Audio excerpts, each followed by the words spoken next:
नमो अरिहन्ताणं नमो सिद्धाणं नमो आयर्याणं नमो वज्रायाणं नमो लोये सवसाहोणम्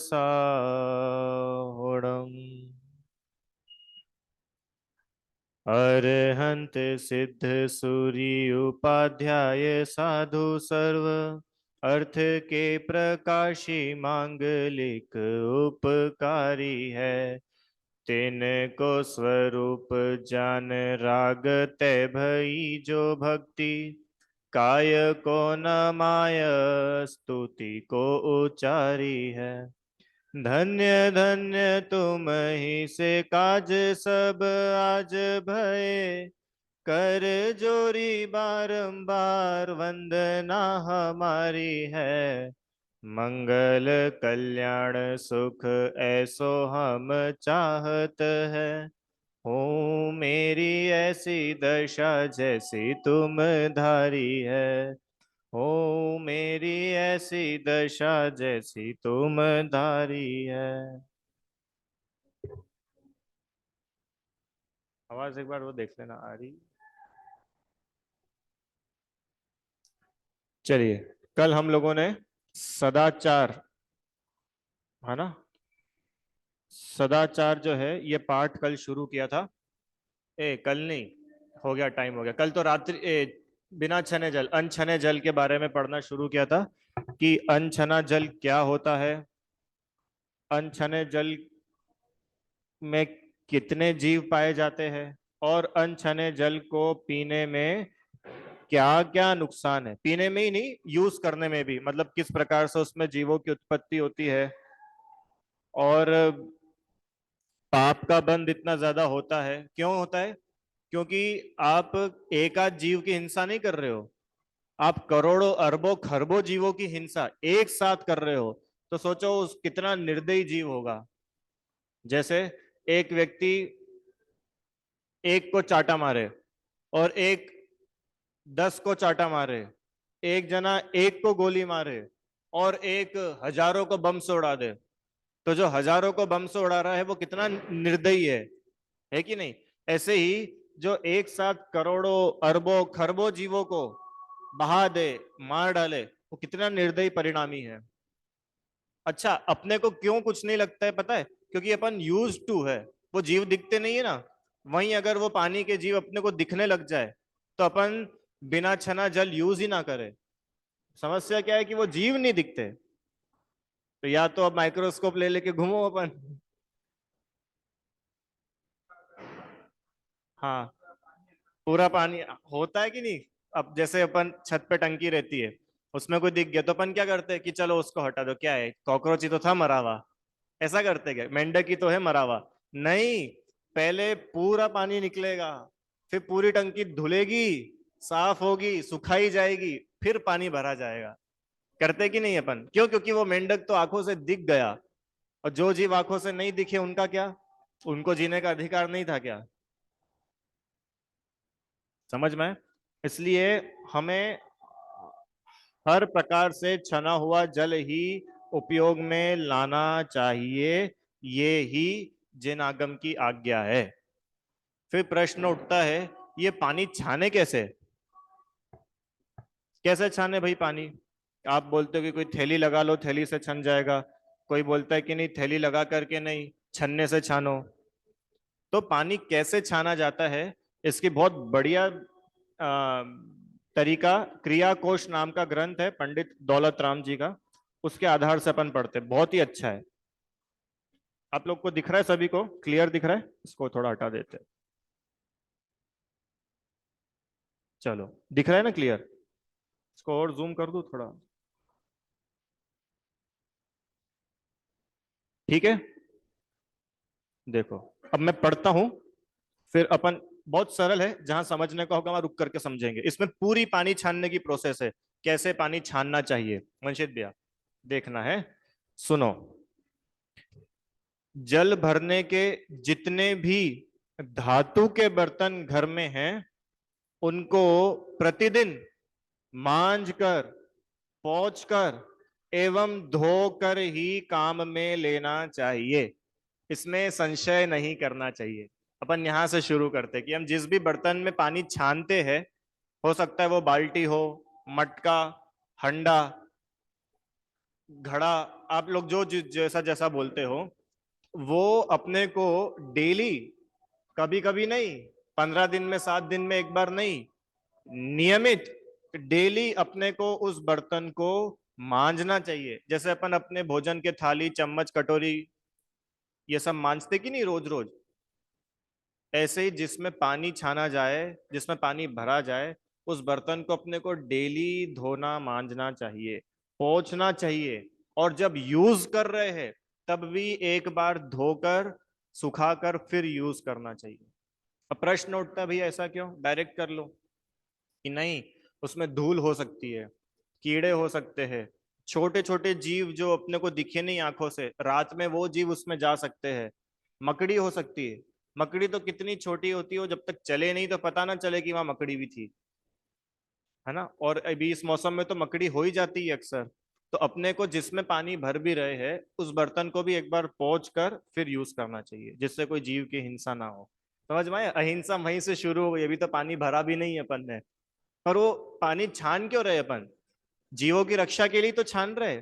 तो जिस बर्तन में छान रहे उसी में हिंसा होने लगे तो ठीक है। तो इसलिए उन्होंने लिखा धातु के बर्तन जो घर में। अब सुनो, अगर घर में गागर, घड़ा, मटकी आदि जो मिट्टी के बर्तन हैं, उनको थोड़े दिन ही काम में लेना चाहिए।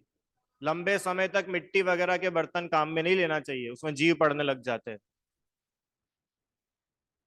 और मिट्टी के जो होते हैं ना मटके वगैरह, ये सूखते भी नहीं है जल्दी, गीले ही रहते वो तो अब क्या करते हैं, जहां पे मटके रहते हैं ना, मिट्टी के मटके, वहां तो पानी कभी छन ही नहीं सकता। क्यों? क्योंकि अभी वो मटका गीला ही था और आपने उसमें नया पानी छान दिया, तो पुराना तो उसमें था ही सही, वो तो हटा ही नहीं वहां से। अब नया आपने और छान दिया तो वो तो पूरा ही अनछना हो गया। अब वो रोज चलता रहता है। ठंडा पानी पीना है तो क्या करते हैं कि एक एक दिन का स्टोर करके रखते, ठंडा पानी गर्मियों में होता है कि नहीं, जैसे मटके में स्टोर करके रख लेते तो अगले दिन और ठंडा हो जाता है। तो ठीक है, पर आप उसको छानिए। ऐसा नहीं कि अपन ने उस गीले मटके में ही छान लिया तो पानी छन गया। अगर मटका ही यूज करना है तो 2 मटके होना चाहिए, ऑल्टरनेट दिन हम उसको यूज करें। आज एक मटका यूज करा, अब एक दिन में ये मटका सूखेगा, अब इसको परसों यूज करेंगे, तो अपन उससे सॉल्व कर सकते हैं उस बात को। आगे सुनो क्या लिखा है। मिट्टी के बर्तनों को रात्रि में सुखा देना चाहिए, फिर प्रातः उनमें अच्छी विधि से पानी छानना चाहिए। जो ज्ञानवान मनुष्य मिट्टी के बर्तन नहीं रखकर धातु के बर्तन ही रखते हैं, उनका व्यवहार अत्यंत शुचितापूर्ण है। ज्ञानी जीव तो वो है जो मिट्टी के बर्तन यूज ना करे, धातु के बर्तन यूज करे पानी वगैरह के लिए, क्योंकि उसमें शुद्धि ज्यादा अच्छे से पाई जाती है बजाय मिट्टी वगैरह के बर्तनों में। अब जल गालन विधि, जल गालन मतलब पानी कैसे छानना चाहिए, अब ये बता रहे हैं, सुनिएगा। यह तो जल की क्रिया बताई, अब जल छानने की विधि सुनो। हे भाई, रंगीन वस्त्रों से एवं पहने हुए वस्त्रों से जल कभी नहीं छानना चाहिए। क्या समस्या है? कलरफुल वैरायटी होगी ना, क्यों? क्या सफेद सफेद नीरस जीवन, कलरफुल 7 दिन के अलग अलग 7 कपड़े रखो, रेनबो वाले। कि अगर कलरफुल कपड़ा होगा तो उसमें जीव ही नहीं दिखेंगे। व्हाइट कपड़े में जीव दिख जाएंगे, रंगीन कपड़ों में जीव नहीं दिखेंगे, तब जीवों की रक्षा कैसे करेंगे? अच्छा, कपड़े में अगर कहीं गंदगी हो गई तो व्हाइट कपड़े में तो इजीली गंदगी समझ में आ जाएगी, रंगीन कपड़ों में गंदगी पता ही नहीं चलेगी, तो अपन गंदे कपड़े से ही पानी छान लेंगे। इसलिए उन्होंने बोला पानी छानने का वस्त्र हमेशा सफेद होना चाहिए, रंगीन नहीं होना चाहिए, और पहने हुए कपड़ों से पानी नहीं छानना चाहिए। हालांकि अपने में से तो ऐसा कोई नहीं करता होगा, पर फिर भी होता है ना, लोग रुमाल से पानी छान लेते हैं कि भाई कुछ नहीं तो चलो रुमाल से ही पानी छान लिया। कि जो कपड़ों को हम यूज करते हैं, पहनते हैं, यूज करते हैं, इनसे कभी पानी नहीं छानना चाहिए। अपने पहने हुए कपड़े चौके के काम में नहीं लेना चाहिए। जैसे बहुत से लोग ऐसा होते हैं कि भाई कपड़े पहन लिए बहुत समय तक, मान लो बनियान पहनी बहुत समय तक, अब वो पहनने में नहीं आ रही, फट गई, तो क्या करा, अब उसको चौके के काम में ले लिया। कि कभी नहीं लेना। आपको अगर ऐसे ही काम में लेना हो तो घर के बाकी फर्नीचर पोंछने के काम में ले लो, झटकारने के काम में ले लो, तो वहां तो समझ भी आता है। पर चौके में जो भोजन अपन करेंगे, वो भोजन अगर ऐसे कपड़ों से बर्तन अगर ऐसे कपड़ों से साफ हुआ हो तो कैसा लगेगा? क्यों सर? इसलिए जो अपने पहने हुए कपड़े होते हैं, भले बनियान हो, अंडरवियर हो, जो भी हो, इनको चौके में कभी यूज नहीं करना चाहिए। चौके के कपड़े हमेशा फ्रेश और अच्छे नए होना चाहिए। समझ में आया? हालांकि ये सब आपके ज्ञान में होना चाहिए, पर आप लोगों को भी इसलिए बता रहा हूं कि कहीं हमको ऐसा कमी दिखे तो अपन भी ठीक कर दे, अपने निमित्त से ऐसी गलतियां ना हो कभी। ठीक है भाई? आगे अब सुनो, पानी कैसे छानना, पानी छानने का छन्ना कैसा होना चाहिए। देखो, पतले कपड़े से जल नहीं छानना चाहिए। सहज। जल गाढ़े वस्त्र से छानकर पापों से बचना चाहिए। अगर आप पतले कपड़े से पानी छान रहे हो तो आप कोई पाप से नहीं बच रहे। आपके मन में तो होगा कि चलो भाई आज पानी छान लिया, वो पानी छाना ही नहीं है। हमेशा गाढ़ा, गाढ़ा मतलब मोटे कपड़े से पानी छाना जाता है। और वो कपड़ा कितना मोटा होना चाहिए? कपड़े में होती ना अलग अलग, एक तो बिल्कुल सिंथेटिक वाले होते हैं, एक तो ट्रांसपेरेंट ही कपड़े होते हैं, क्या बोलते हैं उनको? हाँ, एक तो बिल्कुल ऐसे ट्रांसपेरेंट नहीं होते पर्दे वाले जैसे, जो वो बिल्कुल पतले कपड़े होते, कुछ थोड़े मोटे कपड़े होते, कुछ और लेयर वाले इतने मोटे। पानी छानने का कपड़ा इतना मोटा होना चाहिए कि अगर हम उसको बिना फोल्ड करे, सिंगल भी, जैसे मानो ये अपना कपड़ा हो, है ना, उदाहरण के लिए, तो बिना फोल्ड करे अगर अपन उसको ऐसे रखे तो सनलाइट उसमें से आर पार ना हो, इतना मोटा कपड़ा होना चाहिए। जैसे अब ये तो पतला कपड़ा है, रुमाल, अब अपन न्यू देखेंगे तो वो लाइट आर पार हो रही है इसमें से, तो भी लाइट ही हो रही है तो सनलाइट तो यूं ही हो जाएगी। तो इसलिए इतना मोटा कपड़ा होना चाहिए जिससे सूर्य की रोशनी उससे आर पार ना हो सके, पहली बात। अब दूसरा, वो कपड़ा कितना बड़ा होना चाहिए? तो यहां लिखा है उन्होंने 36 अंगुल लंबे और 24 अंगुल चौड़ा कपड़ा। अब ये 36 अंगुल और 24 अंगुल, उंगलियां ले लेके जाओ सब नापने कि मत जाना, मैं बता देता हूं, घर से जोड़ के आया था। सुनो, 2.5 बाय 1.5 फीट का कपड़ा, 2.5 फीट बाय 1.5 फीट का कपड़ा कितना होता है? अब 2.5 फीट वो तो अपन बता ही सकते, ये 1.5 की टाइल है अपनी लगभग, जितनी है ना, 1.5 की है ये। तो इसका देख लो, ये 1.5 मतलब इतना चौड़ा और लंबाई में उतना। या इतना समझो कि जिस भी बर्तन में हम पानी छान रहे हैं, वो बर्तन का जितना चौड़ा मुंह है उससे 3 गुना लंबा वो कपड़ा होना चाहिए। जैसे मानो हम किसी मटके में पानी छान रहे, उसका डायमीटर अगर 10 सेंटीमीटर है, तो अपना कपड़ा कम से कम 30 सेंटीमीटर चौड़ा होना चाहिए और 1.5 गुना होना चाहिए चौड़ा, मतलब 15, 15 हो गया ना, तो 15 सेंटीमीटर बाय 30 सेंटीमीटर, ऐसा रेक्टेंगुलर कपड़ा होना चाहिए। वो यहाँ पे आया 36 बाय 24, लगभग वही रेशियो बनेगा ना, 2.5 बाय 1.5, ऑलमोस्ट 1.5, है ना, इतना ही बनेगा। तो ऐसा होना चाहिए पानी छानने का कपड़ा। ऐसा नहीं कि बस पानी छानने का काम है, अब क्या करें, कुछ मिल नहीं रहा है, हमको हमारी एक चुन्नी मिली थी, उस चुन्नी से ही पानी छान लिया। नहीं नहीं, पानी व्यवस्थित छाना जाना चाहिए।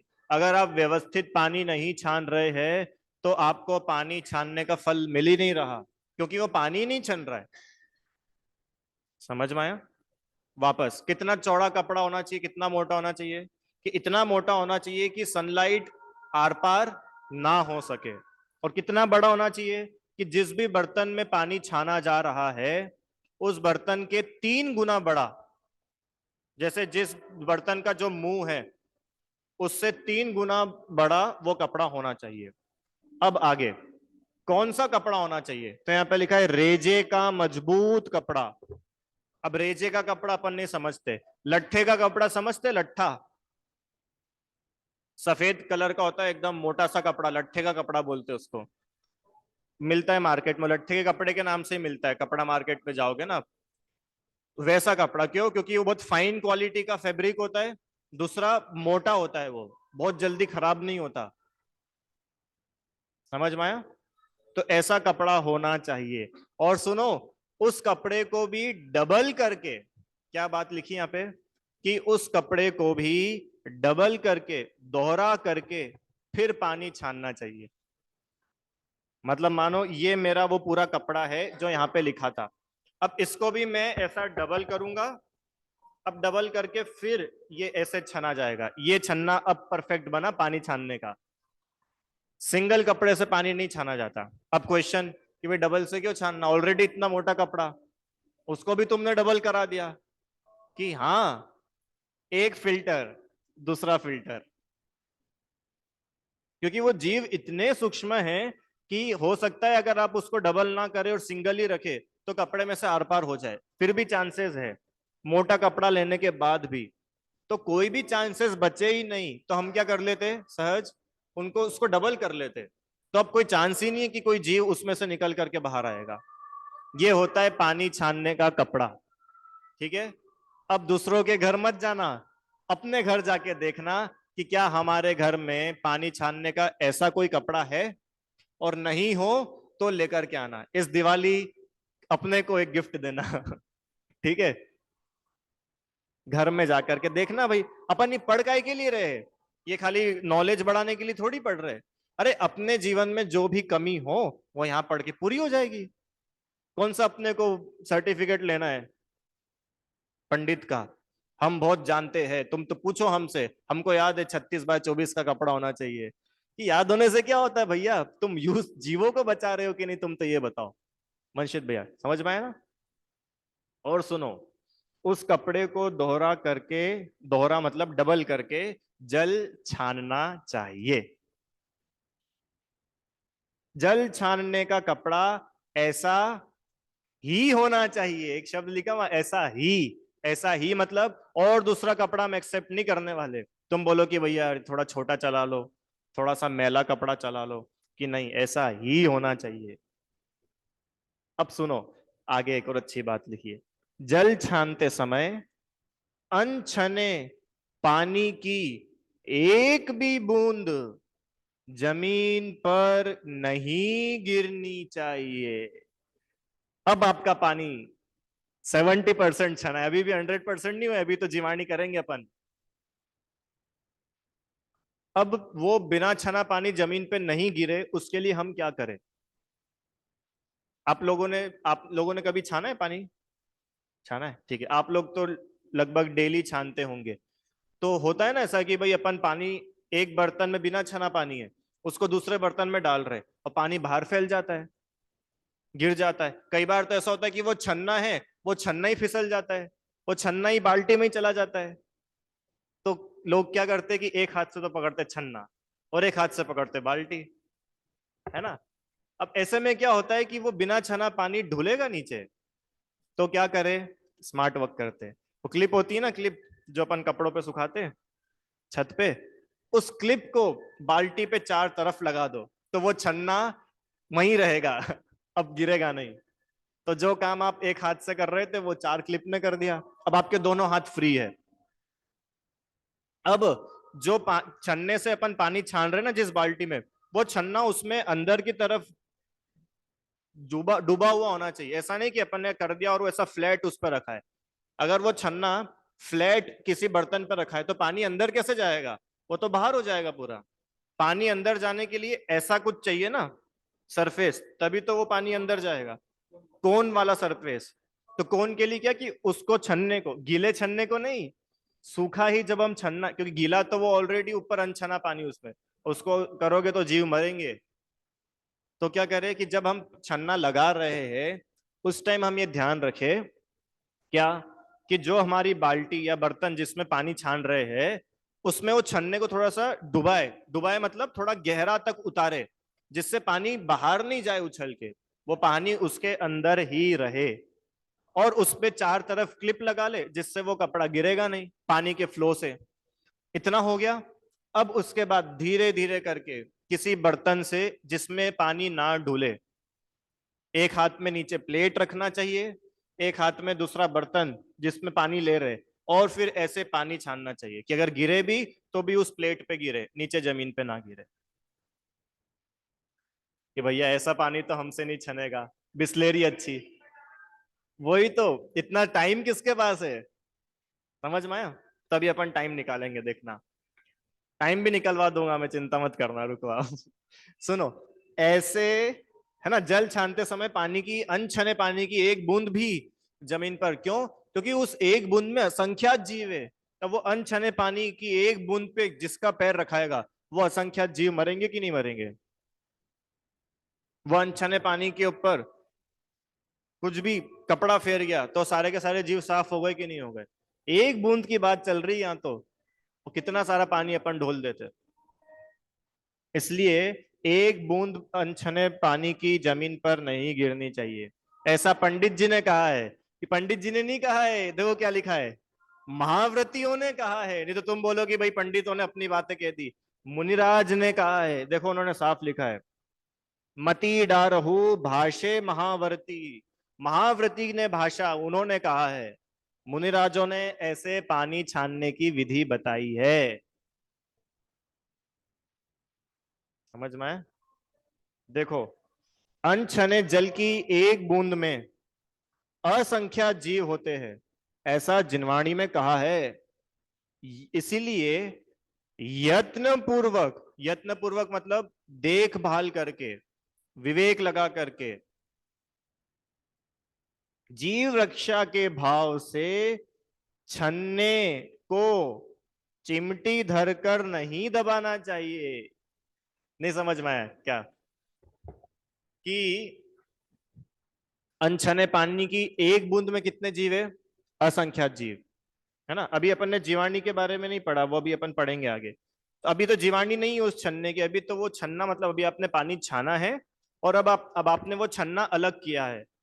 पानी छन गया भाई, जितना पानी अपने को चाहिए था, अब छन्ना। अब उस छन्ने को चिमटी में चिमटा होता ना, हाँ मतलब जिसको जोर से नहीं दबाना, जोर से नहीं पकड़ना, क्यों? क्योंकि वो जिन जीवों की रक्षा के लिए आपने पानी छाना था, वो सारे जीव यहाँ पर है अभी। और अगर आपने उसको ही दबा दिया, कितने लोग तो क्या करते, पानी छान दिया और उसको ही निचोड़ दिया ऐसा। तो अब पानी क्या छाना आपका? जिन जीवों की रक्षा के लिए आप पानी छान रहे थे, वो जीव तो इस छन्ने में थे, निखिल भैया। और आपने क्या करा, उस छन्ने को ही निचोड़ दिया। तो ये पता है क्या तरीका हुआ? कि पहले तो उसको इज्जत से बुलाया, आइए आइए आइए आइए, और फिर उसको फांसी पर लटका दिया। पहले तो उसकी खूब इज्जत करी, उसको छाना, एक बूंद भी उसकी नीचे नहीं गिराई, कितनी रिस्पेक्ट करी उसकी पहले। और बाद में क्या करा, उसी का गला दबा दिया। तो जीवानी किए बिना एक चिमटा धरकर उस पानी उसको नहीं दबाना चाहिए कि, हाँ जो नल के नीचे लगता ना, हाँ हाँ हाँ, रोकते थे। जैसे होता है ना कि भाई बहुत पानी इकट्ठा हो गया उसमें, पानी तो बहुत प्रेशर से आता है, वो मोट फूल जाती है एकदम, अपने को पानी जल्दी चाहिए, तो वो तो टिप टिप टिप टिप टिप आ रहा है, तो क्या करते, दबा देते उसको, तो पानी जल्दी नीचे बाहर आ जाता है। तो वो जितने जीव थे अंदर सब मर गए, मर गए। इसलिए अपने को यत्न पूर्वक जीव रक्षा के भाव से पानी छानना चाहिए। यत्न पूर्वक मतलब विवेक के साथ, देखभाल करके, जितना बेस्ट आप कर सको उतना बेस्ट। और भाव क्या है? पुण्य बांधना नहीं, सहज मैं पानी छानूंगा तो मेरे को पुण्य लगेगा, ये भाव नहीं। जीव रक्षा का भाव, जीव रक्षा हो इसलिए मैं पानी छान रहा हूं, क्यों? अरे मैंने देखा कि जब मैं भी जीव हूं, मुझे भी दुख दर्द होता है, तो वो जीव है तो उसको क्यों दुख दर्द नहीं होगा? समझ में आया? अब सुनो, हे भाई, हे भाई मतलब कितनी करुणा से लिख रहे, हे भाई, जैसे अपन अपने दोस्त यार को नहीं समझाते, अरे भाई, हे भाई, कितनी करुणा से। पानी छानकर जल के छन्ने को विवेक पूर्वक धोकर जीवाणु की रक्षा करना चाहिए, अर्थात सावधानी से यथा योग्य स्थान पर धीरे धीरे पहुंचानी चाहिए। इससे अधिक हम क्या विनय करें? ये है बेस्ट टाइप ऑफ पानी छानना। अब इससे ज्यादा और क्या करे? अब जीवानी सुनो, जीवानी कैसे करनी, ठीक है? सुनो, अब कल आप लोगों का यही प्रश्न था ना। अभी दो बातें आ गई, एक तो ये कि भाई इतना टाइम ही नहीं रहता है, और सही भी बात है, जब हम छन्ने को इतना मोटा रखेंगे और धीरे धीरे पानी डालेंगे तो नीचे बहुत कम कम मात्रा में पानी जाएगा। आप ये मान के चलो कि एक बाल्टी पानी छानने में कम से कम 10 से 15 मिनट लग जाएंगे। वैसे पूरे घर भर का पानी, और अकेले पीने का ही नहीं, अभी तो चलो अपन पीने का ही छानते, बाथरूम में यूज करने का पानी, पौधों में डालने का पानी, कपड़े धोने का पानी, ये सब पानी छानना है तो इस विधि से छनता है। समझ में आया आपको? एक बात तो ये कि टाइम ही नहीं मिलता। दूसरी बात ये कि जीवाणु कैसे करे। अब यहां तो उन्होंने लिखा कि जीवाणु की रक्षा करनी चाहिए। अभी जीवाणु की कैसे जाती है ये समझो। हमने जैसे पानी छाना, सबसे बेस्ट तरीका तो ये है कि पानी जहां से आया है उस ही सोर्स पर उस जीवाणु को करके हम पहुंचाए तो वो जीवों की रक्षा होगी। कल करी थी अपन ने बात। मान के चला गंगा जी का पानी छाना और यमुना जी में डाल दिया तो सारे जीव मर जाएंगे, क्योंकि वो एनवायरमेंट ही बदल गया। इस कुएं का पानी छान के अगर इस कुएं में आपने जीवाणु डाली है, सारे जीव मरेंगे, क्योंकि उनको वातावरण बदल जाता है। ठंडी से गर्मी में आते जीव मर जाते, गर्मी से ठंडी में आकर के जीव मर जाते। आपने कई बार मुनिराज को देखा होगा, विहार करते करते छाया है, एकदम से धूप आ गई, तो मुनिराज पता है क्या करते? पीछे से पूरे शरीर का मार्जन करते फिर धूप में जाते। क्यों? क्योंकि अभी तक उनका शरीर ठंडा था। अब उस शरीर पे जितने भी जीव थे वो जैसे ही गर्म वातावरण में जाएंगे सब मर जाएंगे।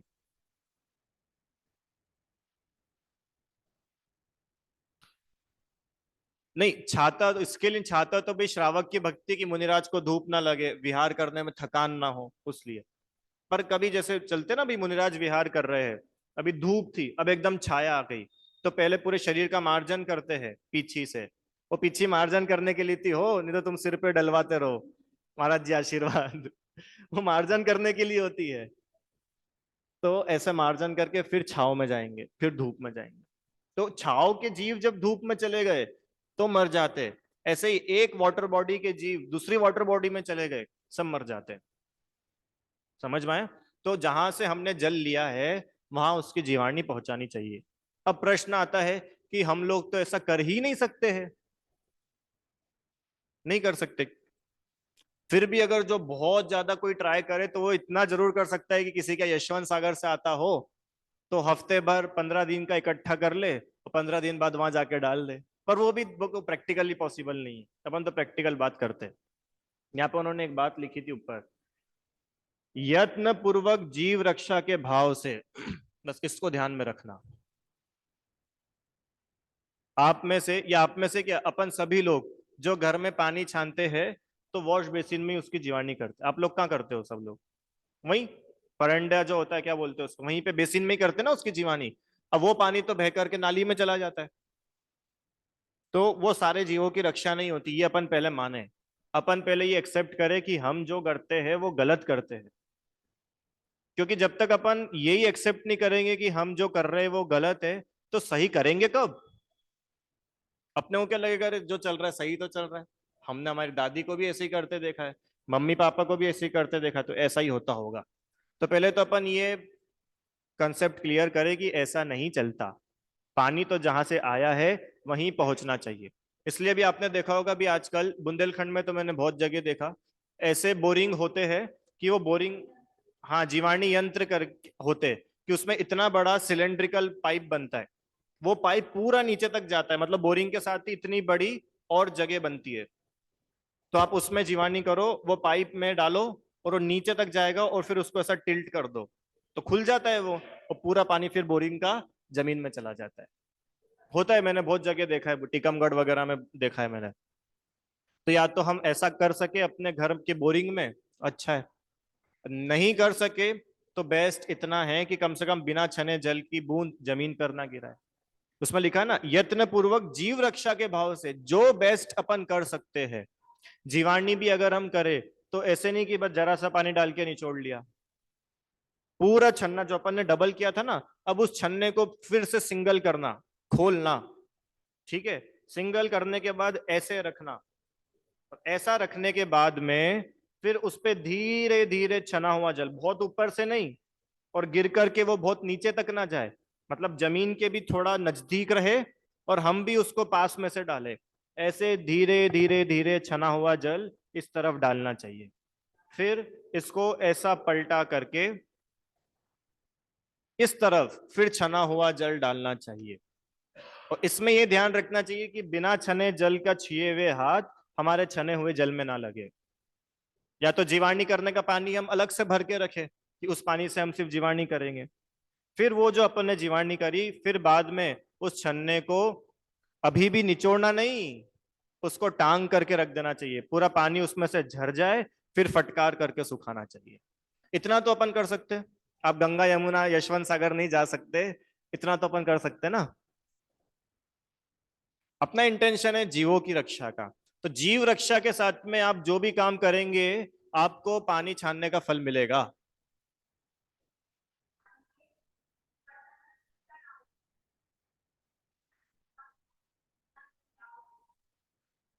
मतलब हम्म, जीवाणी को। हम्म। तो छना जल उसमें क्यों डालना? हाँ।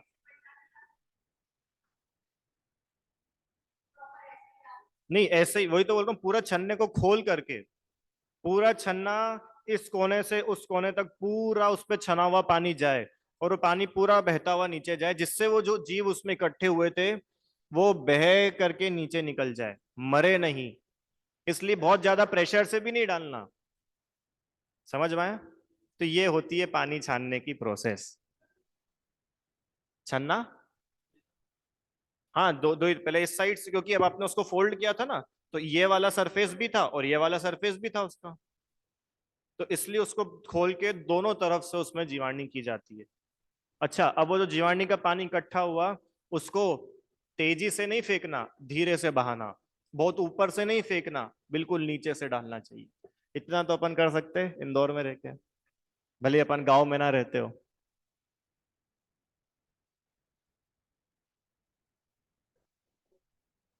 हाँ।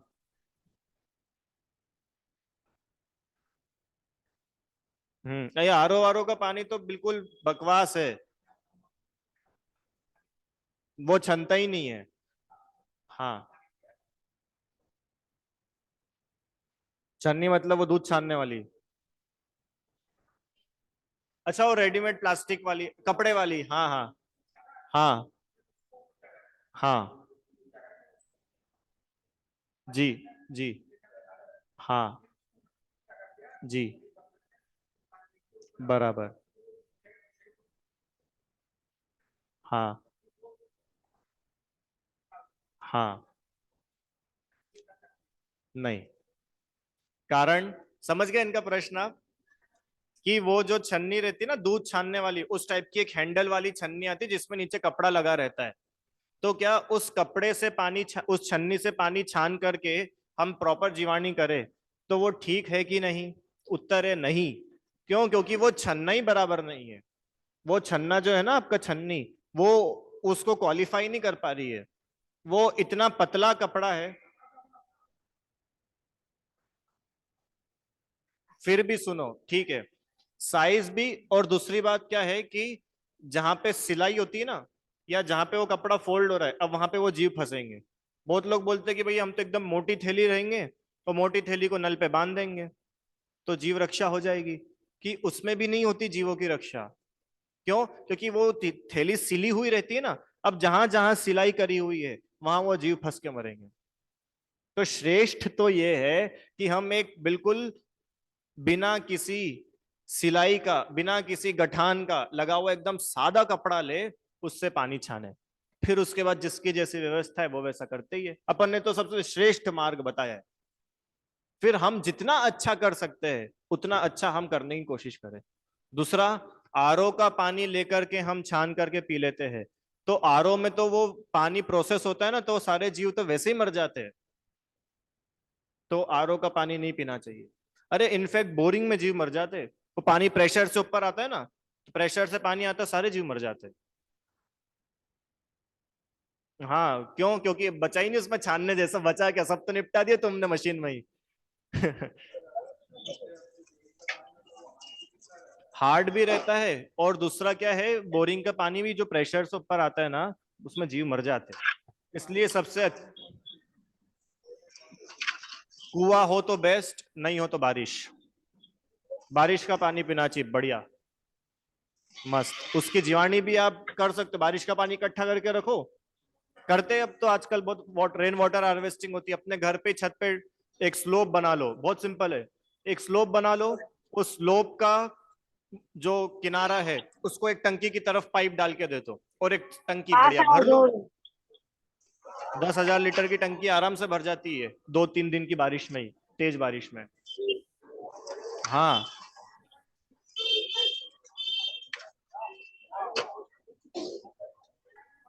हाँ, बस अब वो भर जाती। अब क्या है कि फुल हो जाती है। अब आपने क्या करा, वो पानी छाना, अब वो बारिश के पानी की जीवाणी करके आप वापस उस टंकी में डाल सकते हो। दूसरा, बारिश के पानी की अगर उस टंकी में नहीं डाल रहे हो ना, तो अगर आप बारिश के सीजन में बाहर भी डाल रहे हो तो वो बारिश वाला ही पानी है, तो जीवों की फिर भी रक्षा होती है, क्योंकि वो तो बारिश का ही तो पानी है वो। तो सबसे श्रेष्ठ है वो नहीं हो पाता तो फिर कुएं का पानी। अब कुएं में भाई मेहनत है, मशीन मशीन से नहीं खींचा जाता, हाथ से खींचो तो बात है, उसमें जीवों की रक्षा होती है। उसमें देखो एक चीज लिखी थी, स्थान पर धीरे धीरे जीवाणी पहुंचानी चाहिए, लिखा है ना ये, यथा योग्य स्थान धीरे धीरे। अब कुएं में मान लो अपन ने छान लिया, अब पानी तो इतना नीचे, और नीचे से जीवाणी डाल दी, तो सारे जीव मर गए वो। हाँ, इसलिए होता है ना, वो कड़ा लगता है नीचे, तो बाल्टी आप नीचे तक लेके जाओ, फिर उसको ऐसा हिलाते हैं। देखा है कभी तुम लोगों ने कुएं से पानी छानता हुआ सहज? छत्रपति, हाँ, तो कैसा है कि वो बिल्कुल नीचे तक जाता है, फिर वो कड़ा रहता है तो उसको ऐसा हिलाया जाता है, तो फिर ऐसा टेढ़ा होता है, फिर वो सारा बिल छानी जो जीवाणी का पानी है वो नीचे जाता है। ये पानी छानने का योग्य तरीका है। अब हम सबको पता है कि हम में से किसी के भी घर में ऐसा पानी नहीं छनता था, पर अब हम +1 तो कर ही सकते हैं कि अगर हम डायरेक्ट निचोड़ देते थे तब भी डायरेक्ट नहीं निचोड़ेंगे, उसकी जीवाणी तो प्रॉपर करे, बिना छने पानी की बूंद नीचे ना गिरे। इतनी जल्दबाजी में भी पानी ना छाने कि सब पानी बाहर फैल जाए। तेज प्रेशर का नल चालू कर दिया और पानी उसमें चल रहा है, ऐसा पानी नहीं छानना। अब आपका प्रश्न आज का रह गया क्या, अब वो अपन बाद में देखेंगे कि अब समय ही नहीं बचता तो क्या करें। ठीक है, वो अपन देखेंगे। तो अभी ये कुल मिला के पानी छानने की पूरी प्रोसेस हुई। जो जल क्रिया विधि की अच्छी तरह से पालना करते हैं वे ही प्रबुद्ध जन श्रावक के व्रतों को पालन कर सकते हैं, और जिस स्थान का जल लाते हैं उसी स्थान में जीवानी पहुंचानी चाहिए। नदी, तालाब, बावड़ी के जल में वहां की जीवानी सुविधा पूर्वक डाली जा सकती है, किंतु यदि कुएं में जीवानी डालना हो तो इस बात का खास ध्यान रखना चाहिए कि जीवानी ऊपर से नहीं डाली जाए। दया धर्म के अच्छी तरह से पालन के लिए 2 कड़े वाला डोल मंगाकर ऊपर से नीचे दोनों तरफ डोरी लगानी चाहिए, इस तरफ दीवानी यथास्थान पहुंचानी चाहिए। गणधरों ने जल को स्थावर काय कहा है। अब सुनो, अब पानी की कैसी क्या मर्यादा होती है 6 घंटा, 24 घंटा, आपका प्रश्न था ना, अब ये अपन अगली क्लास में करेंगे। अब पानी छन गया, अब उस छने हुए